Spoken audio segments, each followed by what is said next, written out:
Richard, let's start with a bit of a broad brush. Any of the sort of burning questions in leadership in 2022, what would you say are the key ones?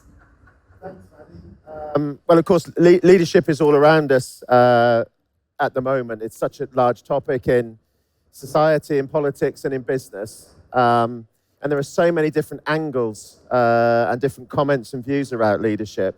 I think we'd point to three things that are really important areas of focus.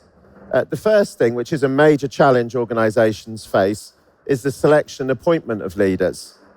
Actually, as we get more data and more science around leadership appointment, what we can see clearly is that very often leadership appointments don't work out.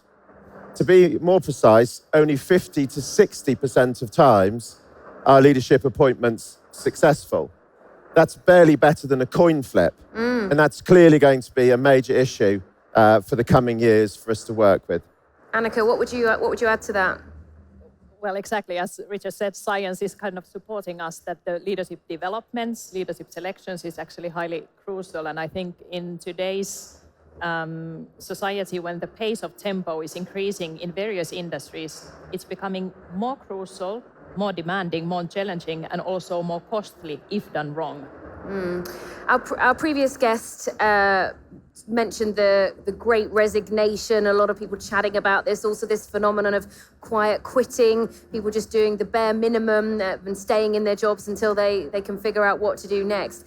How much is that an issue here in the Nordics, and how much do you guys see that being a key trend as we move forward?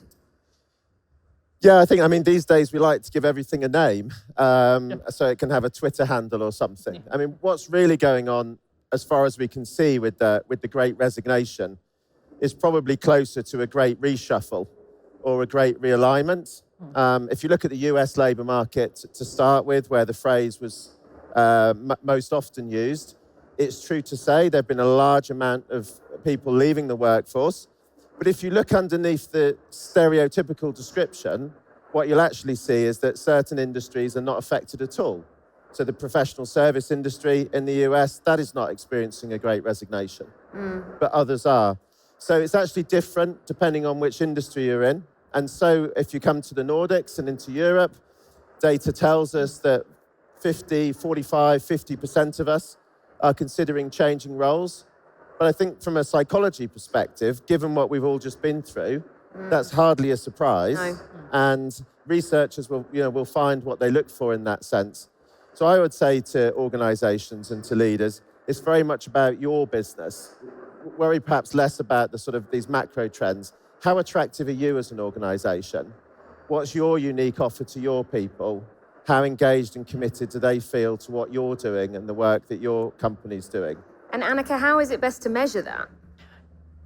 Great Resignation or the reshuffling of the work. I think, for example, banking industry is a good example of how the business is in a continuous turnaround situation. So, for example, how to offer the same kind of high-quality customer service for those who are local. Finland is a large country, for example, so how to be present for those who need to face-to-face interaction and really personal services. And then at the same time, commit, develop, recruit, select the talent who are building up the digital services for those who are in demand of 24/7 services and offering. So as Richard was saying, how to measure it, you need to be quite aware of the context in which your business is operating to really see the impact. So it might impact on some divisions, some departments, some professions, and others, there's not much of a change. Yeah.